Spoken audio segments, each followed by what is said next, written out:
Ini kadang-kadang takut dengan Tok Bomoh ahli sihir. Nak hantar santau, nak hantar ni. Nah, dia nak hantar-hantarlah. Kita yakin kalau Allah tak sakitkan aku tetap takkan sakit. Walaupun bomoh kamu kuat macam mana pun. Kerana Tuhan aku Allah lebih kuat daripada segala-galanya. Kullul qulubi ilal habibi tamim. Assalamualaikum warahmatullahi wabarakatuh.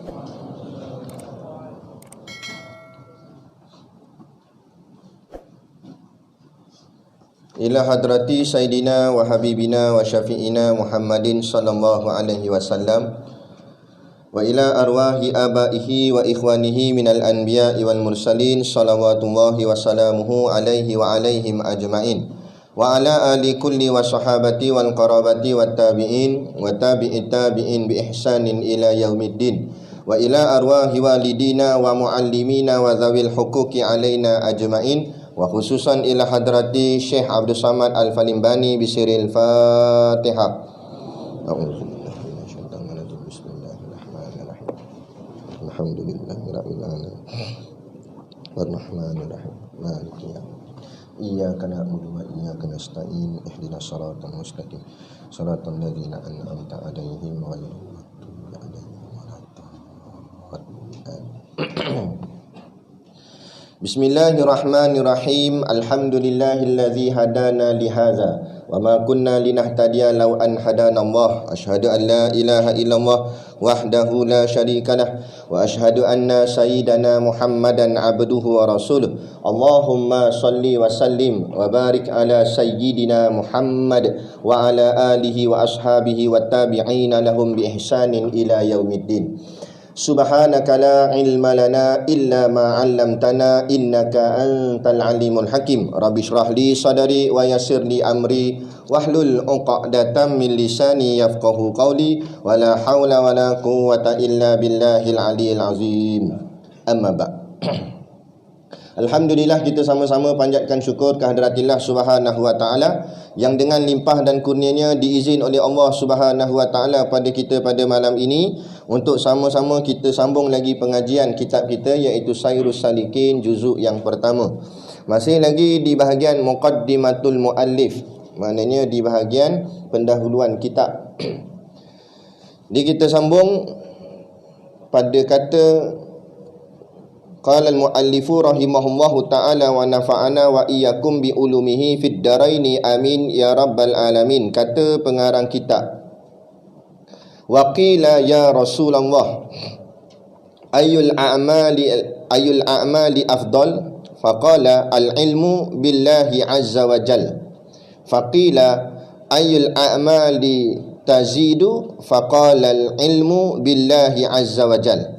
Faqila nas'alu 'anil 'amali wa tujibu 'anil ilmi, faqala inna qalilal 'amali yanfa'u ma'al ilmi billah wa inna katsiral 'amali la yanfa'u ma'al jahli billah.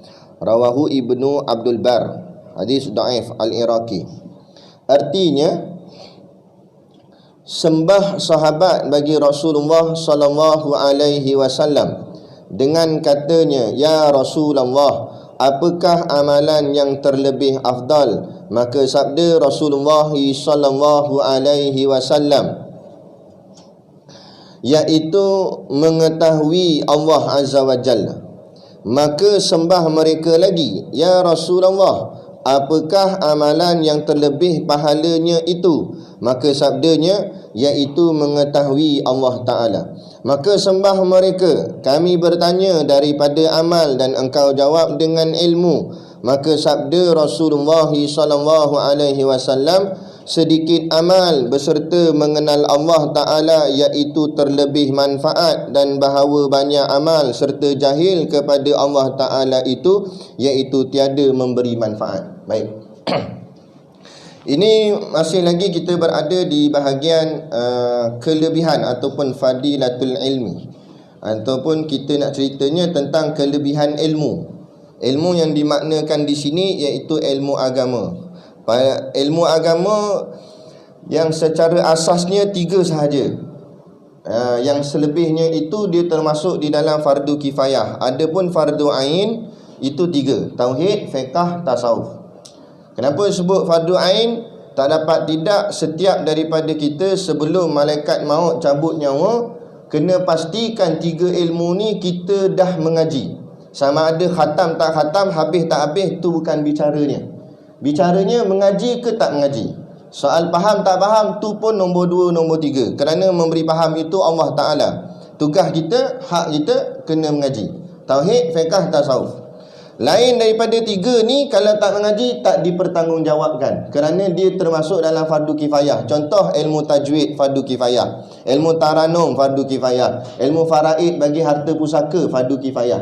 Maksud fardu kifayah, dalam satu-satu kawasan kena ada orang reti bahagian ni. Kalau seorang pun tak reti, baru dosa. Tapi mesti ada ustaz tajwid. Bila ada ustaz dah ngajar tajwid, memadai dia seorang tu, dah tampung semua. Tak wajib pada semua sekali kena alim dalam masalah tajwid. Tapi baca Quran mesti bertajwid lah. Cuma ilmu tu, sebab ada orang kadang-kadang dia tahu panjang pendek, dia tahu dengung tak dengung. Cuma bila tanya ni hukum apa? Hukum fail. Itu hukum aku tak erti, tapi aku tahu tu dengung, dia kata. Macam tu tak apa dah bagi orang awam. Adapun tauhid, fiqh, tasawuf, tak dapat tidak semua daripada kita, alim tak alim, ustaz tak ustaz, ulama tak ulama, tok guru tak tok guru, wajib kena tahu 3 ni. Tauhid, fiqh, tasawuf. Tahu tu tak semestinya kena sampai faham lah, maknanya kena mengaji. Tu. Baik. Kemudian dalam ni dalam 3 ilmu tu pula, tauhid, fiqh, tasawuf tu pula ada bandingannya pula, ini panggil nisbah. Maka daripada 3 ilmu ni, ilmu apa yang paling penting daripada 3 ni? Jawabnya tauhid. Daripada tauhid, fiqh, tasawuf, jawapan yang paling ilmu kita kena dahulukan dulu tauhid. Tauhid tu, sebab tauhid itulah menentukan sama ada boleh masuk syurga ataupun tidak. Sama ada masuk syurga atau kekal neraka. Itulah kunci dia tauhid. Kalau ada tauhid yang sah, i'tikad yang sah, maka walaupun dia ada dosa, tak tinggal semayang ke apa ke, ada buat salah ke orang dan sebagainya, kena azab dalam neraka, tapi sebab ada tauhid, keluar pula daripada neraka, masuk dalam syurga. Tapi kalau tauhid ni tak ada langsung, biarlah macam mana baik dengan orang sekalipun, bagus dia, baik sungguh, kan? Habis semua orang dia senyum, sampai tak ada orang pun dia senyum. Punya nak cerita baik sungguhnya dia ni, baik sungguh, tapi tauhid tak ada. Tanya agama Hindu, duk nak ke selama-lamanya? Tak payah kata Hindu, Buddha, tak ada agama, tak ada kepercayaan. Dia kata aku dengan Islam ni pun tak berapa yakin juga, kafir. Jangan kita faham kafir tu mesti Hindu, Buddha, Kristian saja. Tak berpegang pada apa-apa pun kafir tak? Sebab syarat kafir ni tidak bertuhankan Allah dan tidak berasulkan Muhammad. Tak kiralah nama dia ayah pin ke pan ke pun ke, tak kisah. Jadi bila tak bertuhankan Allah, tak berasulkan Muhammad, kafir. Bila kafir, duduk dalam neraka selama-lamanya. Maka tak dapat tidak, ilmu tauhid itulah yang paling utama. Maka di sini dalam kitab ni sebut waqila ya Rasulullah, artinya sembah sahabat bagi Rasulullah SAW dengan katanya. Sembah ni bahasa lama. Jangan kita faham sembah tu maknanya dia sujud. Sembah tu maksudnya dia bercakap. Dia menyampaikan. Sembah tu menyampaikan. Maknanya sahabat bercakap atau menyampaikan kepada Rasulullah dengan katanya. Apa? Ni sahabat cakap ke Rasulullah. Sahabat tanya, ayyul amali afdal? Wahai Rasulullah, apakah amalan yang terlebih afdal? Ayu tu maknanya yang mana satu? Al-a'mali, amalah, afdal yang terlebih utama. Apa maksud amal afdal? Kita selalu tanya ustaz-ustaz kan, ustaz yang mana lebih afdal Ustaz? Makna afdal, amalan ni kita ambil makna dia biar faham kemah. Makna afdal yang terlebih pahala, itulah afdal. Ada satu orang dia tanya, ustaz, mana lebih afdal? Korban dekat kampung saya ke korban kat pondok ustaz? Tanya mana lebih afdal? Kita jawab korban dua-dua lebih afdal. Dia kata, sebab apa dua-dua dah? Lebih pahala lah. Kat kampung pun buat, kat pondok pun buat, dapat banyak pahala. Dia kata tak mampulah buat dua-dua Ustaz, salah satu. Salah satu baru tengok pada keadaan. Dia korban ni Dia kita kena faham maqasid korban. Tujuan korban tu untuk apa? Tujuan korban, sebab tu menjadi syarat sah korban, mesti daging korban sampai kepada fakir miskin. Sehingga kata ulama, kalau tak sampai pada fakir miskin, korban tak terangkat jadi korban. Maknanya jadi makan daging je lah, pahala korban tak dapat. Jadi itu maqasid dia, tujuan. Jadi bila tanya, kalau saya nak pilih salah satu antara pondok dengan kampung, mana patut saya pilih? Cari yang mana paling banyak fakir miskin. Sebab tujuan asal tu fakir miskin. Tak kira lah pondok ke kampung ke. Kalau pondok ramai orang kaya tapi kampung ramai orang miskin, afdal kampung lagi. Dia begitu. Nah. Jadi macam inilah, ayul a'mali afdal. Sahabat ni tanya, mana amal yang paling afdal? Maknanya mana amal yang paling banyak pahala. Macam itulah lebih kurang makna dia. Kemudian Nabi pun jawab, faqala, maka sabda Rasulullah sallallahu alaihi wasallam, al-ilmu billahi azza wa jalla. Al-ilmu maknanya mengetahui, bi dengan Allah, mengetahui dengan Allah, maknanya mengenal Allah. Itu maksudnya ma'rifatullah azza wa jalla. Allah lah yang maha tinggi lagi maha kuasa. Azza wa jalla. Jadi kata Nabi, maka sabda Rasulullah SAW, iaitu mengetahui Allah azza wa jalla. Okey. Kemudian sahabat tanya lagi, fakilah, maka sembah mereka lagi, ayul amali tazidu. Ini ayul amali tazidu pula. Kata sahabat, ya Rasulullah, apakah amalan yang terlebih pahalanya itu? Sahabat tak puas hati, sebab sahabat tanya ke Nabi, apakah amalan yang paling afdal? Nabi pergi jawab, kenal Allah. Kenal Allah ni kalau ikut bukan amal. Betul tak? Kenal Allah tu ilmu. Sahabat tanya amal, tiba Nabi jawab ilmu. Sahabat maknanya harapan sahabat itu, moga-moga Nabi jawab semayang ke, sedekah ke. Tiba-tiba Nabi tak jawab semayang, sedekah. Nabi jawab kenal Allah. Tu sahabat tanya kali kedua pula. Sahabat tanya, kan? Mana tadi? Ayul amali tazidu, apakah yang paling banyak pahalanya? Maka jawab Rasulullah SAW, al-ilmu billahi azza wa jal. Jawapan macam tadi juga. Nabi kata, maka sabdanya, iaitu mengetahui Allah Ta'ala. Dah dua kali tanya jawapan sama, sahabat tukar soalan sikit lah. Fakilah, tanya lagi sahabat, nas'alu anil amali wa tujibu anil ilmi. Sahabat kata, maka sembah mereka sahabat, kami bertanya daripada amal dan engkau jawab dengan ilmu. Kami tanya amal ya Rasulullah, amal apa lebih baik, amal apa lebih banyak pahala, tapi kamu jawab ilmu. Sahabat pelik.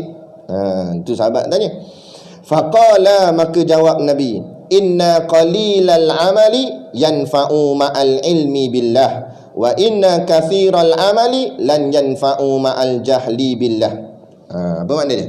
Inna artinya sesungguhnya. Kalau ada perkataan inna di dalam ayat Quran ataupun hadis, inna tu maknanya taukid, penegasan. Maknanya ini bukan main-main, ini sungguh-sungguh. Tu inna tu, fungsi inna tu. Dia baca inna a'tainakal kautsar. Ada inna, bukan saja-saja letak tu. Sebab tu sampaikan tahap ada inna ni, baris sebelah perkataan sebelah inna tu boleh berubah baris dia. Jadi ambil nasab. Kan? Jadi inna qalila, sesungguhnya sedikit, qalil sedikit, al-amali, amal yang sedikit, kata Nabi, yanfa'u, memberi manfaat, ma'al ilmi billah, kalau amal itu berserta dengan mengenal Allah. Kita ulang.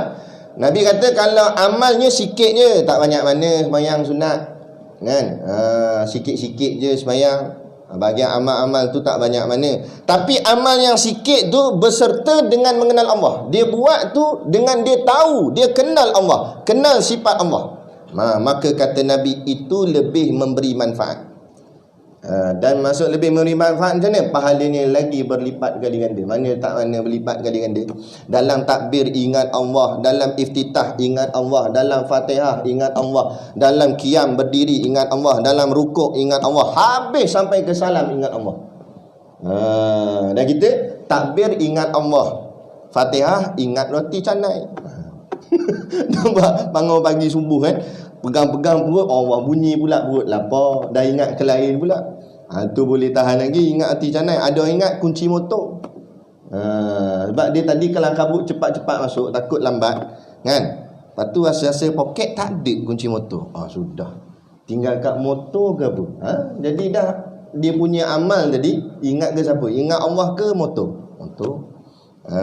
Mujur sebut betul takbir Allah Akbar. Kalau motor Akbar ni habis. Tu cerita dia. Jadi itu Nabi kata. Kemudian lagi Nabi kata, wa inna kathiral amali, dan sesungguhnya kathira, banyak, al amali, kalau amalnya banyak, la yanfa'u, tetapi tidak memberi manfaat amalnya itu, ma'al jahli billah, jikalau amalnya itu disertakan dengan jahilnya terhadap Allah. Amal banyak tapi tak kenal Allah, tak ada manfaat. Maknanya jadi sia-sia. Kata guru kami, guru kita semualah, Tok Guru Siddiq Noh, dia buat contoh begini. Dia kata, saya pernah sebut asal contoh ni, tak apa, kita ulang lah, bagi kemas dalam kepala kita. Dia kata contoh kita nak bagi hadiah kepada kawan baik kita kan, kawan rapat sungguhlah, lama PKP ni tak dan jumpa kan. Lah ni bolehlah nak post ni barang ni. Jadi sayang sangat teringat ke kawan lama ni, kita pun belilah hadiah yang paling canggih, iaitu telefon jenis baru punya.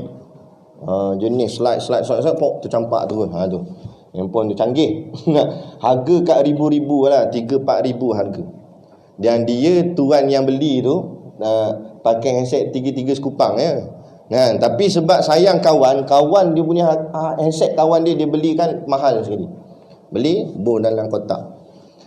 Balut color balut tu pun lawa dah, bersinar-sinar. Bukan gambar bunga dah, bunga sungguh dia letak situ. Lepas tu lilik pula dengan ni lampu lilat-lilat hari raya tu. Lepas tu bila buka pula kotak hadiah tu ada lagu. Jeng jeng jeng, ada lagu. Bubuh bedak pula bagi wangi. Maknanya hadiah tu memang terbaik, cantik, elok sungguh. Sampai dekat pejabat pos, dia kata, saya nak post barang ni dekat kawan baik saya. Kawan pejabat pos pun tanya, siapa nama kawan awak tu? Dia kata, nama saya tak ingat. Nama tak ingat. Kawan itu kata, tak apalah, nama tak ingat, tapi paling tidak kena ada alamat, sebab saya nak hantar ni. Alamat ada, alamat. Borang dia tak isi. Jadi pegawai tanya, alamat ni kat mana ni? Dia kata, alamat pun saya tak tahu. Bila alamat pun tak tahu, nama pun tak tahu, gawai kata apa? Aku nak hantar macam mana barang ni? Jadi kiasnya, kata guru kami, macam itulah ibadat kita. Walau ibadat kita sekemah mana pun, khusyuk daripada takbir sampai ke salam, nak hebat rukun 13-nya, bacaannya mantap bertaranum, tajwid kemah, dirinya tegak tidak bergoyang, langsung tidak garu sana sini, bagus semayangnya. Tetapi dia tidak kenal siapa yang dia sembah. Kata malaikat, aku nak bawa mana pahala semayang? Aku nak hantar ke mana? Mu sendiri tak kenal siapa yang mu sembah. Kalau kita tanya ramai-ramai, siapa yang kamu sembah? Allah lah ustaz. Dia jawab itu. Betul tak? Kita pun tanya pula, Allah yang macam mana? Sifatnya macam mana Allah tu? Tahulah. Tapi Allah ni kata. Dan Allah tu siapa? Allah tu Tuhan. Tahu dah Tuhan yang macam mana? Allah, dia duduk balik situ, Allah Tuhan, Tuhan Allah, Allah Tuhan, Tuhan Allah. Kita tanya orang Kristian, who is your God? Siapa Tuhan kamu? Dia akan jawab, Jesus. Kita tanya pula, siapa Jesus? God lah.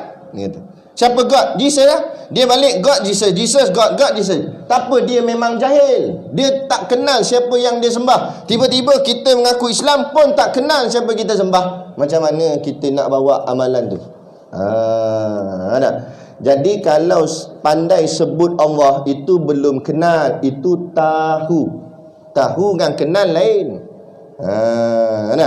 Kalau tahu, tak payah kata kita yang jemaah Masjid Jami' Al-Ihsan Taman Samudra ni, kan? Tanya apek jual sayur dekat Manjung tu, kan? Pun dia boleh jawab. Tanya apek Itu Tuhan orang Islam apa nama? Dia jawab. Jawab. Allah lah dia jawab. Pelat sikit lah. Tapi dia boleh jawab Allah. Maknanya dia pun tahu.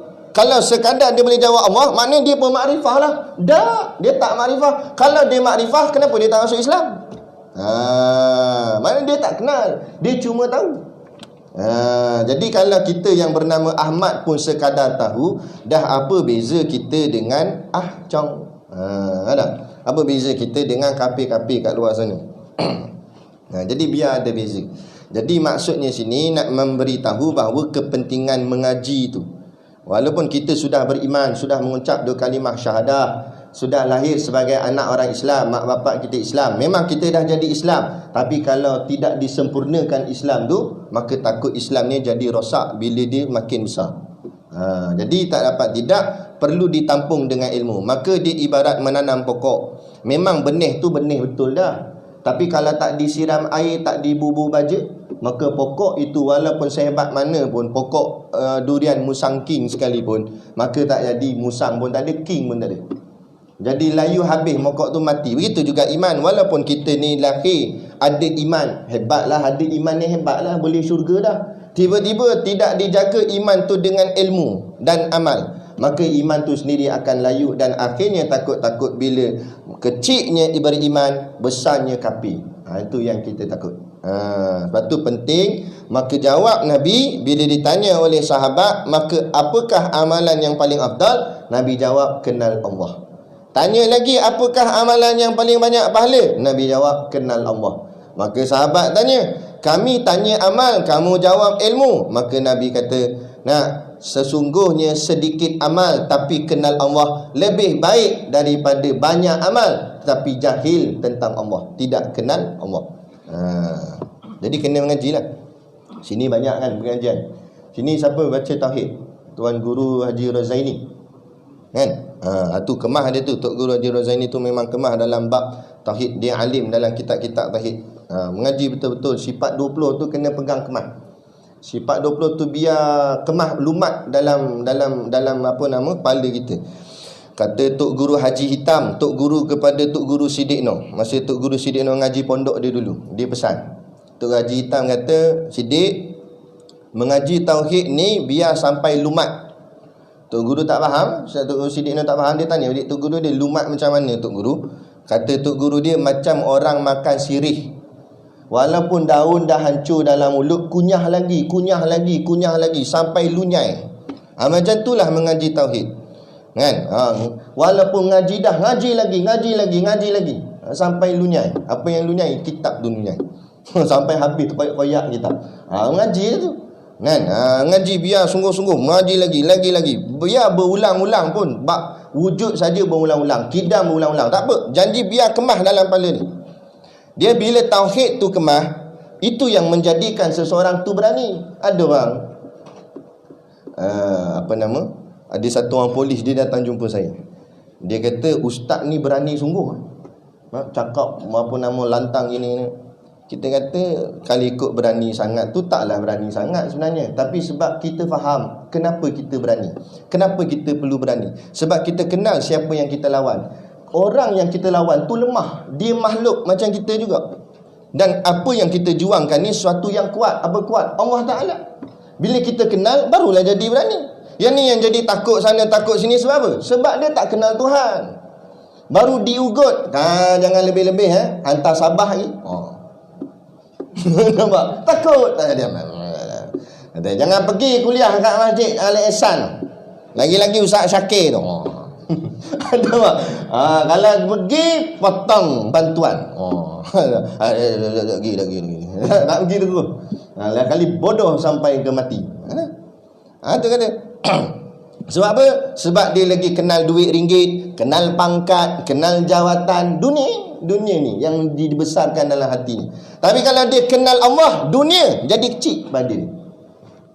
Itu sengaja Allah buat dunia ni besar. Allah nak tengok, mu nampak dunia besar ke aku besar? Orang beriman, walaupun pada pandangan zahir tu nampak dunia ni besar lah.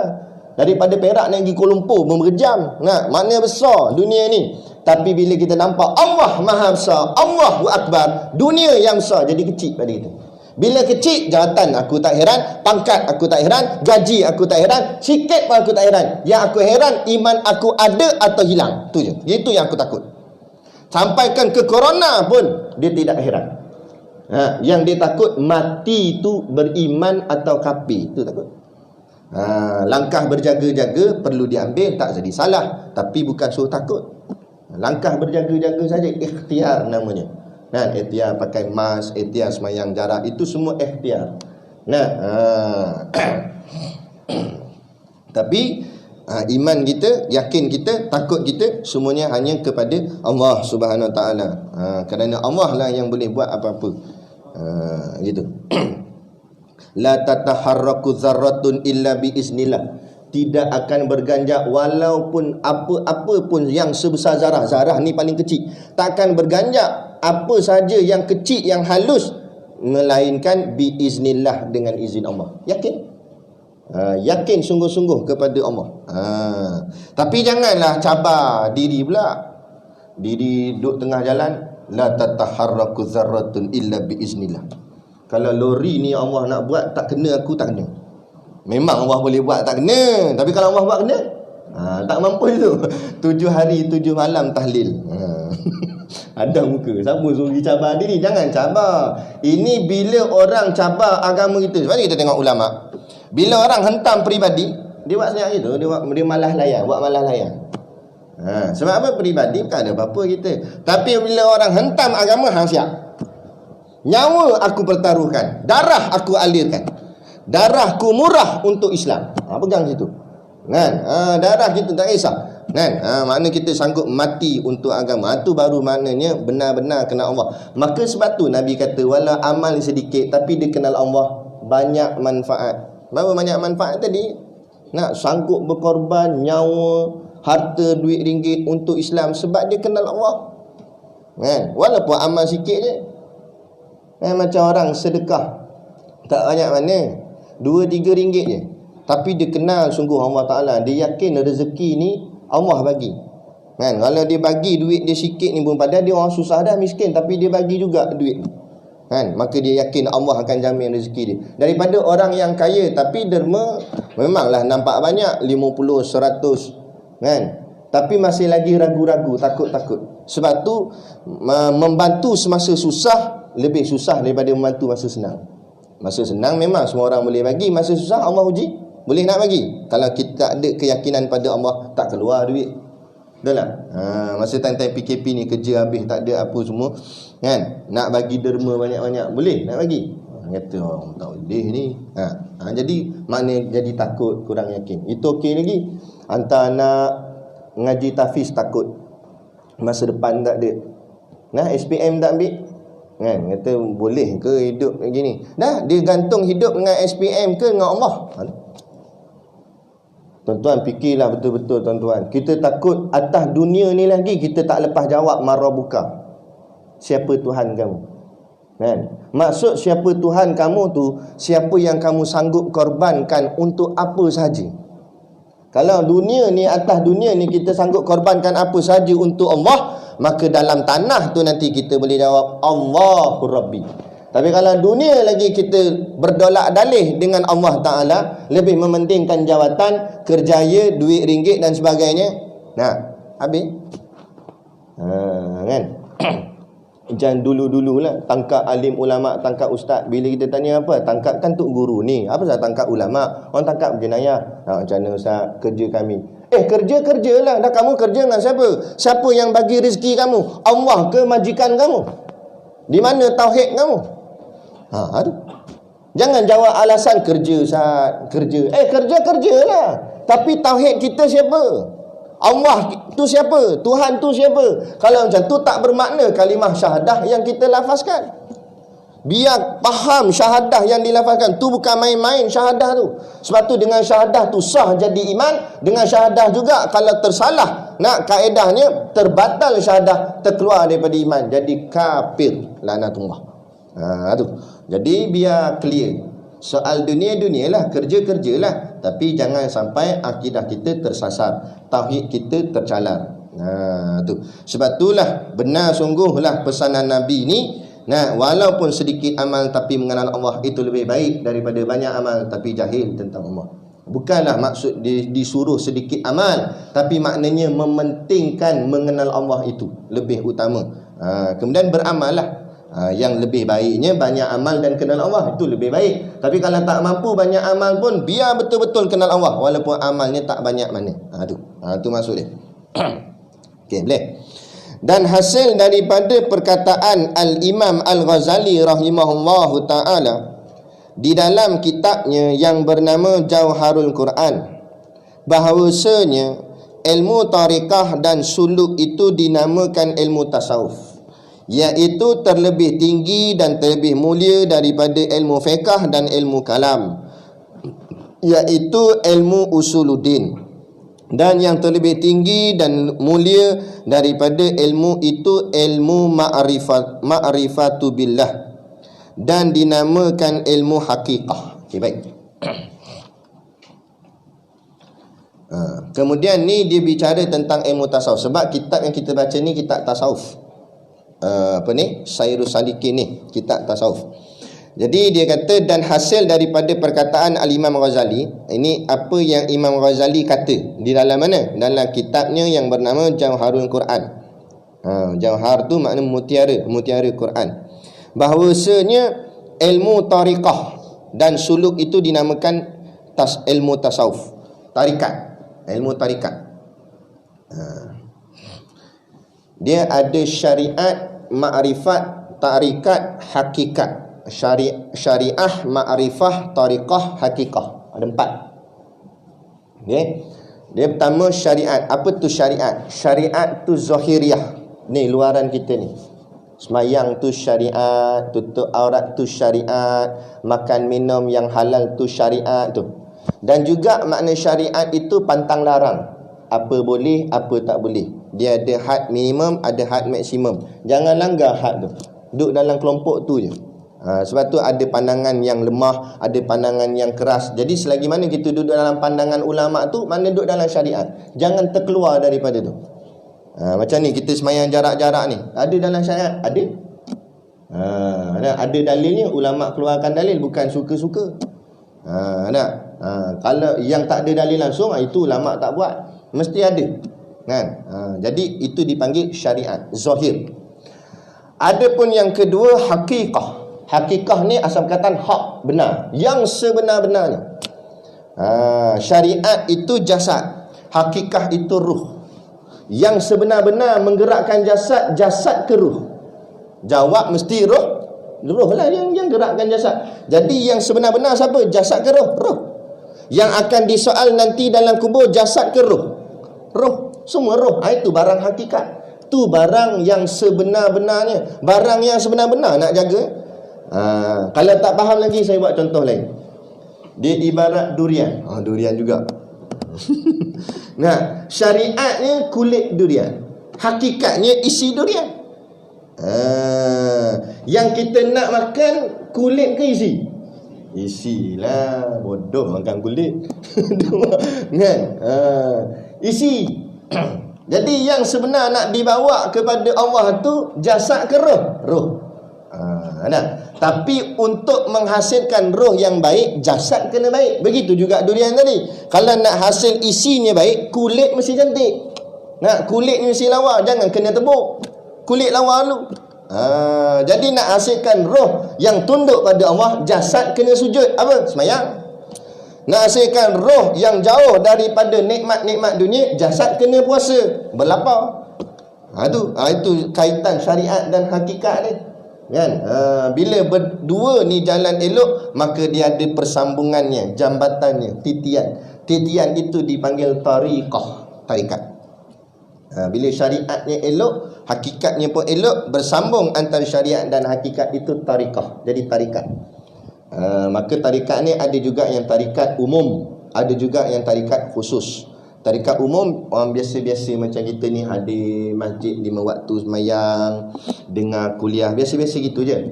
Tapi di sana ada juga yang jenis tarikat khusus yang diamalkan oleh ulama-ulama, tok-tok guru, kemudian diturun-turunkan kepada anak murid dia. Maka terhasillah beberapa nama tarikat. Antaranya tarikat Syaziliyah, tarikat Nasyabandiyah, Kan, tarikat Khalidiyah, tarikat macam-macam tarikat. Jadi tarikat-tarikat ni bukan maksud geng para wali dah, tapi maksudnya amalan itu disusun. Apa nak buat pagi, nak buat apa Zuhur, pas Zuhur lagi, tengah hari nak buat apa, petang, dijadualkan supaya kehidupannya itu mengikut jalan. Itu panggil tarikah. Tarikah ni asal perkataan tarik. Tarik tu maknanya jalan. Supaya bila disusun jadual, kita jadi murid. Lepas tu dipanggil murid. Murid ni bukan bahasa Melayu. Murid ni bahasa Arab. Muridun. Maknanya orang yang berkehendak. Berkehendak apa? Berkehendak kepada Allah. Nak berjalan kepada Allah. Maka asal murid tu dijadualkan. Kemudian kita orang Malaysia ni, Melayu, pakai perkataan murid dalam sekolah. Jadilah murid-murid sekolah. Padahal asal murid tu ni orang yang berjalan kepada Allah. Orang yang berkehendak kepada Allah. Dijadualkan dia pagi nak buat apa, dia tu disusun. Pas semayang baca apa. Yang kita baca ni umum, tu wirid semayang biasa je. Tapi kalau jenis yang betul-betul ambil tarikat, dia ada bacaan dia. Ada amalan-amalan yang diperturunkan oleh guru dia. Kena baca ni banyak mana 1000 kali, yang ni banyak mana. Maka tersusun kehidupan dia. Jadi bila kehidupan, kenapa penting kehidupan ni perlu disusun? Bila kehidupan tu tersusun, maka kehidupan tu tidak jadi lara, tidak lari daripada matlamat asal.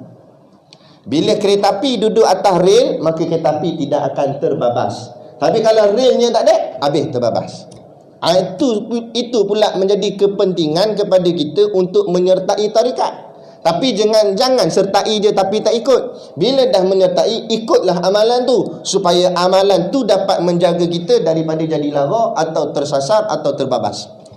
Jadi bila kita ikut je, dia mula-mula bila amalan tu dibuat sekali-sekala, dinamakan zikir.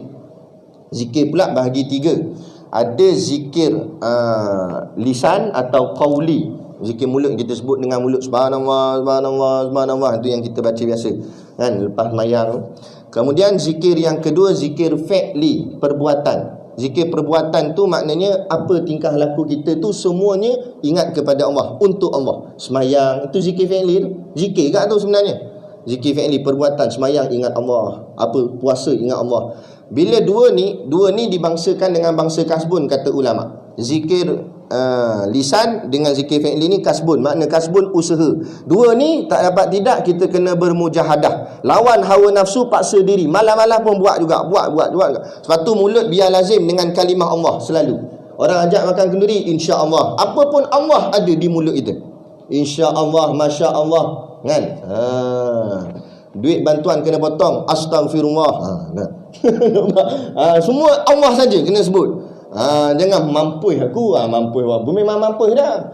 Kan? Allah tu biar sebut, biar lazim di lisan. Kemudian lazim pula dengan ibadat perbuatan, jadi fi'li. Bila dua ni berjalan elok, maka Allah akan turunkan anugerah. Apa anugerah? Yang ketiga, zikir qalbi. Kerana ulama kata zikir qalbi bukan kasbun.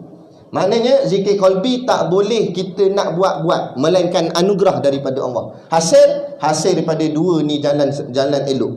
Lisan dengan perbuatan bagi jalan elok. Jalan elok, cantik elok kalau Allah dah Allah dah nampak kita bersedia untuk dituangkan cahaya ni, maka Allah akan turunkan zikir qalbi. Maka bila masuk zikir qalbi, hatinya tak lari dah, ingat Allah bila-bila pun. Allah. Ada satu orang pakcik, dia pergi jumpa doktor. Doktor pun cek tekanan darah dia. Cek tekanan darah, bukan tinggi, melampau tinggi, naik sampai habis. Doktor kata, pakcik ni biar betul ke mesin ni rosak? Kalau ikut bacaan pakcik, darah keluar mancuk dah kok mata dengan telinga ni. Sebab tinggi ni tekanan ni. Pakcik tu tengok, Sat, bagi saya beberapa saat sat. Dia pun duduk diam, pejam mata. Itu buka dia. Dia kata, cuba doktor cek sekali lagi. Doktor cek normal. Doktor tanya dia, kenapa tadi pakcik buat apa? Dah hati saya tadi tengah zikir. Itu yang kuat sangat. Hati duk Allah naik lagi. Jadi pengajaran apa? Kalau orang ada darah tinggi tu banyak ingat Allah lah tu. Nak ingat Allah. Baguslah tu, betul lah. Kadang-kadang dengan penyakit kat kita baru ingat Tuhan tu lah. Itu kadang-kadang nikmat Allah bagi. Sakit tu, zahirnya nampak sakit, dalam ni Allah nak bagi kita makrifah. Selalu ingat ke dia. Tu. Bila tiga ni jalan elok, barulah dipanggil orang itu zikrullah, ahli zikir. Tu baru panggil ahli zikir. Bukan ahli zikir sampai putar tali tasbih. Sampai orang bagi salam tak nak jawab. Kan? Orang kata, ajak sembang tak mau. Mana? Mat, khabar mat? Itu ambil tali tasbih, jerut atas leher dia. Nampak orang tasawuf juga tak macam hang. Kan? Tu kan ahli zikir, hati dia sentiasa ingat Allah. Tapi bergaul dengan manusia, bukan sampai tak nak cakap dengan orang, gaul. Hati dia sikit-sikit ingat Allah. Nak beli rumah, ingat Allah dulu, biar dekat dengan masjid. Nak semua apa-apa pun Allah dulu didahulukan dalam kehidupan dia. Itu baru namanya zikrullah. Bila zikir tu dah jalan secara rutin, masuk rutin berjadual. Hari ni buat, esok pun buat, esok buat. Setengah pandangan ulama kata kekal selama 40 hari 40 malam. Bila kekal, maka dipanggil dawam dalam bahasa Arab. Bila dawam, maka diangkat zikir menjadi wirid. Itu dipanggil wirid. Macam kita pas mayang tu, kita kata baca wirid lepas mayang. Makna wirid, dia jadi dawam. Dia mesti kena buat selalu, tak boleh berhenti. Buat tiap-tiap hari buat. Itu panggil wirid. Bila wiridnya pula dah berjalan elok, Allah akan kurniakan warid. Disebut dalam kitab Minhajul Abidin. Turun warid, dipanggil nur waridat. Allah campakkan, tajallikan ke dalam hati dia satu kelazatan yang tak boleh nak dikata kepada orang, melainkan orang tu yang kena dia tahu. Kan? Bak kata pepatah, siapa makan burger terasa sedapnya. Burger tu lah. Pepatah moden. Kan? Maknanya dia yang rasa, dia tahu. Sembang pun tak dapat. Contoh kita tanya, aku nak makan tom yum, kedai tu sedap tom yum kedai tu. Dia mau kata, dia buat ni, sedap sungguh. Walaupun dia buat tarik air liur macam mana pun, kita rasa tak kat tekak tom yum. Tak rasa lagi. Nampak? Kita kena pergi makan baru rasa. Macam tu lah. Begitu juga nak rasa khusyuk, kena semayang lah. Ini dia jawab, macam mana nak semayang Ustaz tak khusyuk? La ilaha illallah. Bengong ke benda? Kan? Nak kena buat dulu. Buat tu mula-mula pahit. Memanglah mujahadah lah. Sebab hati kita banyak kotor. Jadi bila buat benda-benda ibadat, jadi payah, jadi lemah, jadi malas, jadi tak seronok. Sebab apa? Sebab kelat hati tu, kotor. Lidah kalau kelat, masuk benda sedap pun tak rasa sedap. Macam itulah hati. Kan? Padahal benda ni lazat-lazat. Ibadat lazat, semayang lazat, tahajud lazat, baca Quran lazat, mengaji kuliah lazat, tapi tak terasa lazat. Sebab apa? Hati kita masih lagi ada bintik-bintik kekotoran. Maka ini kena mujahadah, lawan, cuci. Kalau benda baju kita kotor banyak, boleh dengan gosok-gosok sikit. Tak boleh kena sental. Kadang-kadang makan hari baru hilang. Macam tu juga. Ini kan bayang pula dosa kita dari zaman muda. Berapa banyak kali nak kena sental. Kena buat sungguh-sungguh. Mujahadah.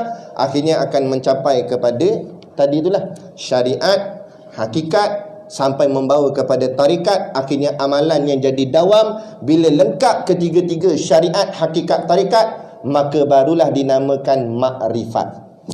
Barulah orang ni mencapai kepada ma'rifatullah. Barulah dia ni dikira sebagai benar-benar mengenal Allah. Maka nak sampai tahap ni tak ramai. Kalau kita baca kitab-kitab, ada orang tulis nama Syekh tu Arif Billah. Orang yang mendapat gelaran Arif Billah itu semua golongan ma'rifatullah tu, golongan yang betul-betul kenal Allah. Sebab tu dipanggil Arif Billah. Mereka sangat arif kepada Allah. Mereka kenal sungguh pada Allah. Selalunya para wali lah tu. Kita tak apalah baru jadi kuali, tapi tak apalah pelan-pelan. Kuali pun okey lah. Daripada tak li langsung, apa pun tak ada. Itu cerita dia.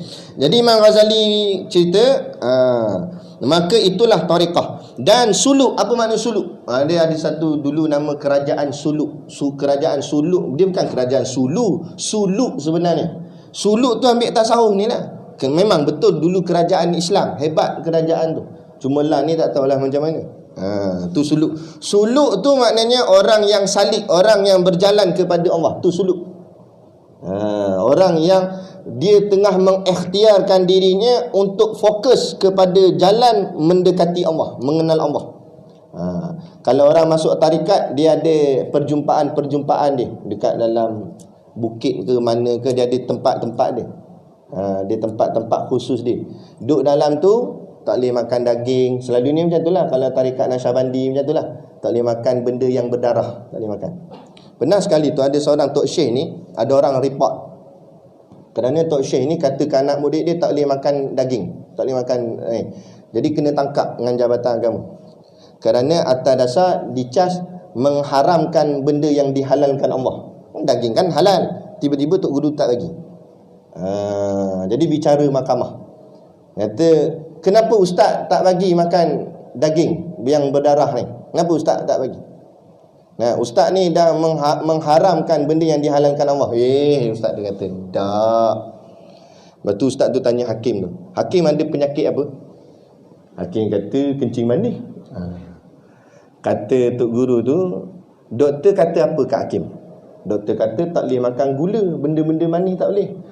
Hakim dah mengharamkan benda yang dihalalkan Allah. Gula kan halal. Kenapa tak boleh makan pula? Apa salah haram? Makan je lah. Tak boleh, nanti sakit. Sama yang masuk ni, yang saya tak bagi makan daging berdarah ni sebab sakit. Cuma bukan sakit zahir, sakit rohani. Bila makan benda berdarah, dia ada banyak kotoran. Bila kotoran itu boleh menyebabkan hati jadi kotor. Dan antara lain pula, bila makan daging dia terlampau kenyang. Makan banyak daging menyebabkan terlampau kenyang. Bila terlampau kenyang menjadi malas. Bila jadi malas, kuat tidur. Bila kuat tidur, amal jadi kurang. Nampak? Jadi disuruh berlapar, kurangkan makan untuk nak tingkatkan rohani. Dia kata. Nabi kata, la tumitul quluba. Jangan kamu matikan hati bikasrati ta'am wa syarab, dengan banyak makan dan minum. Nabi kata kalau dengan sebab banyak makan minum menyebabkan hati jadi mati. Hati nak ingat pada Allah payah. Macam mana payah? Makan banyak. Mayang subuh sekali takbir, sekali nguap. Mayang tu mengantuk habislah, apa semua lemah jadi badan. Macam mana nak tahajud apa semua, nak ngaji Quran banyak-banyak, nanti badan jadi lemah. Dia begitu. Jadi itu ada sebab. Bukan saja-saja ulama buat larang ni, larang tu, dia ada sebab-sebab dia. Dah isyak lagi? Kita tak bunyi dah? Bunyi dah lah. Bunyi dah tu.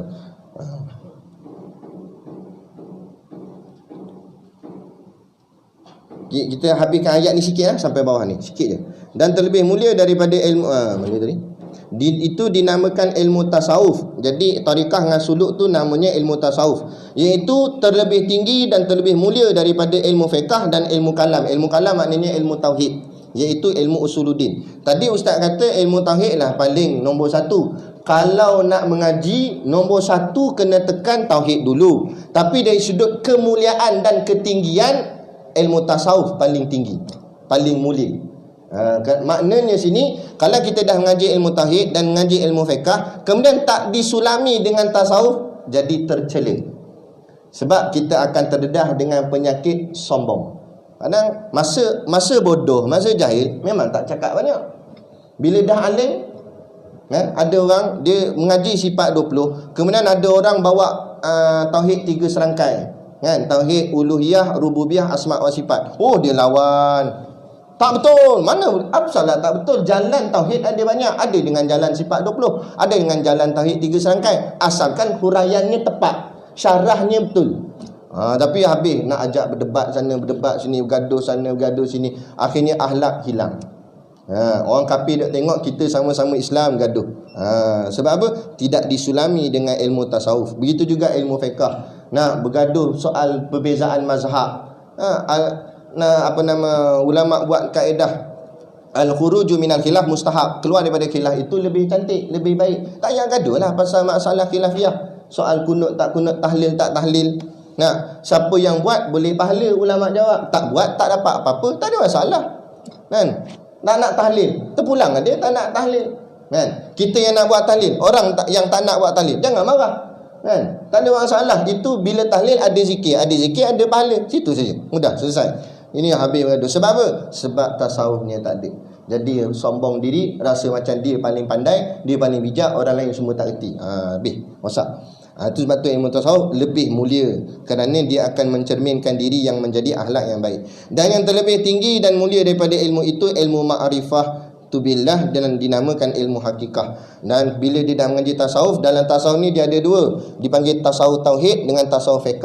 Tasawuf ni fungsinya dua. Satu, mentahqiqkan usul, menguatkan lagi ilmu tauhid tu. Tauhid dia baru hafal sifat 20 je. Masuk ke tasawuf, dia tekan lagi kefahaman akidah tu, sehingga kan menyebabkan tak nampak lain dah, Allah saja. Macam kita ayat kita baca tadi, la tataharaku zaratun illa biiznillah. Dia nampak gitu dah, nampak tak ada apa yang boleh ubah melainkan semata-mata Allah. Sehingga Syekh bin Athaillah asalkan dari kata, makhluk ini umpama bayang-bayang, tak boleh memberi manfaat dan tak boleh memberi mudarat. Bagi kamu kelebihan pun tak boleh, bagi kamu kemudaratan pun takkan boleh, yang melainkan Allah semata-mata yang boleh bagi manfaat dan bagi mudarat. Macam kita baca lepas mayang, lahul mulku wa lahul hamdu. Ya Allah, engkaulah bagi segala kerajaan dan bagi segala pujian. Yuhyi wa yumit, engkau sahaja yang menghidupkan dan mematikan. Pegang tu kemar-kemar. Ini kadang-kadang takut dengan Tok Bomoh ahli sihir, nak hantar santau, nak hantar ni,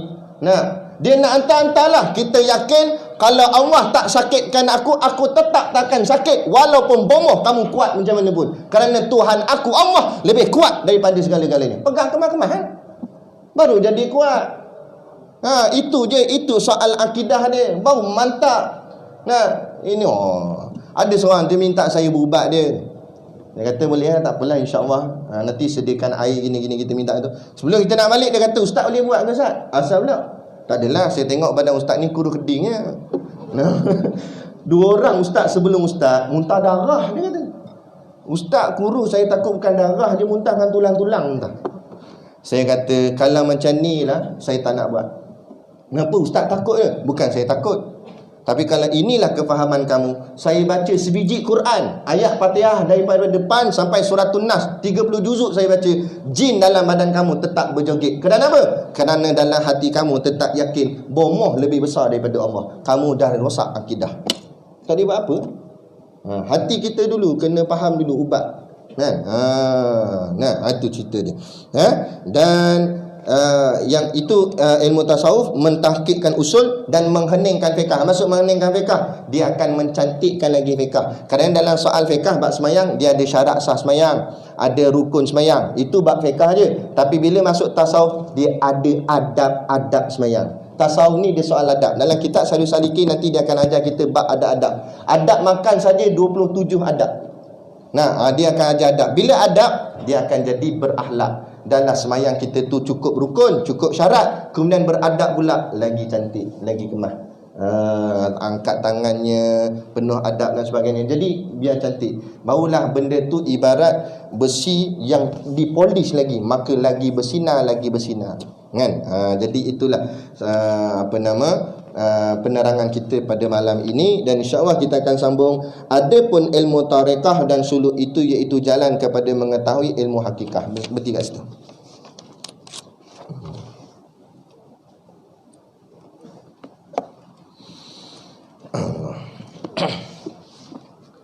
Jadi sekadar tu pada malam ni, insya-Allah kita bertemu lagi pada kuliah yang akan datang. Wabillahi taufiq wal hidayah. Assalamualaikum warahmatullahi wabarakatuh. A'udzu billahi minasyaitonir rajim. Bismillahirrahmanirrahim. Alhamdulillahirabbil alamin, wassalatu wassalamu ala asyrafil anbiya'i wal mursalin sayyidina Muhammad wa ala alihi wa sahbihi ajmain. Allahumma taqabbal minna salatana wa du'aana innaka antas samiul alim wa tub alaina innaka antat tawwabur rahim. Allahumma ja'al dinana dinan nabi Muhammadin sallallahu alaihi wasallam wa islamana islamal muslimin wa imanana imanal mu'minin wa salatana salatal khashiin wa a'malana amalas salihin wa niyatana niyatal mukhlisin wa dhunubana ya Allah dhunubal mustaghfirin wa hayatana hayatal ulama wa mautana bi mauti syuhada wa rkinal jannata ma'al anbiya'i alaihimus salatu wassalam wasallam. Rabbana atina fid dunya hasanah wa fil akhirati hasanah wa qina azaban nar wa qina azaban nar wa qina azaban nar. Wa sallallahu ala khairi khalqihi sayyidina Muhammad wa ala alihi washabihi wasallam. Subhana rabbika rabbil izzati amma yasifun. Salamun alal mursalin walhamdulillahi rabbil alamin. Amin ya rabbal alamin. Taqabbalallahu minna wa minkum.